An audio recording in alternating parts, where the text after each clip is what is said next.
Lisa Fecteau, présidente directrice générale de groupe Régitex Incorporé.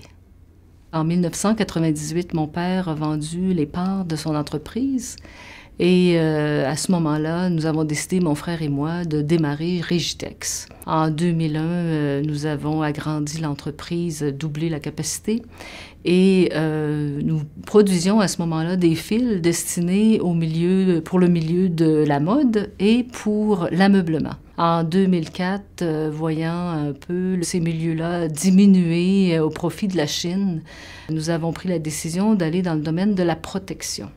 Donc, nous fabriquons des produits qui protègent les gens contre les arcs électriques, le feu, la chaleur, la fonte des métaux, également des changements de phase, de température. Donc, nous sommes très spécialisés. Nos produits se retrouvent dans plein de choses qu'on ne peut même pas s'imaginer. Tous les monteurs de ligne d'Hydro-Québec, ils ont des vêtements dont on a fabriqué le fil. Tous les gants de Kevlar, par exemple, dans le marché de l'automobile, ce sont des produits que l'on fabrique. Le textile se retrouve dans presque tout ce qu'on utilise à chaque jour. 85% de nos produits sont acheminés vers les États-Unis et on a aussi de la clientèle en Europe. Nous sommes une entreprise qui est vue et qui est très flexible aussi.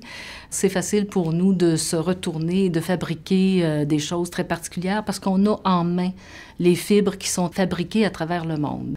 Chez Régitex, nous sommes 160 personnes qui se dévouent et travaillent au succès de l'entreprise. Et chaque personne a défini, grâce à un test, ses 5 talents.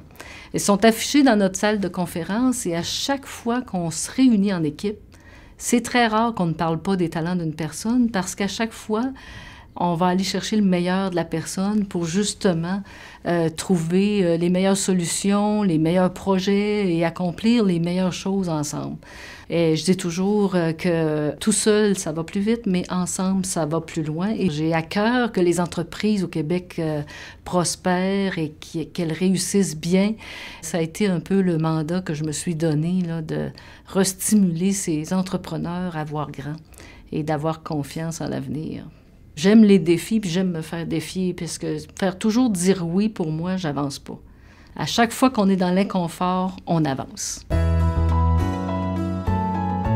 D'être une philaniste, pour moi, c'est une grande fierté, bien sûr. Je vous dirais que pour toutes les femmes du Québec, parce que il n'y a pas beaucoup de femmes entrepreneurs. Il y a beaucoup de femmes dans des rôles plus de gestionnaires, mais qui sont vraiment dans l'entrepreneuriat, il y en a moins. J'espère d'inspirer d'autres femmes à suivre le chemin de l'entrepreneuriat et qu'elles accomplissent vraiment. Il y en a qui ont des bonnes idées puis qui veulent, et puis ben d'oser le faire, d'oser faire ce pas et de se réaliser pleinement, dans le fond, dans cette...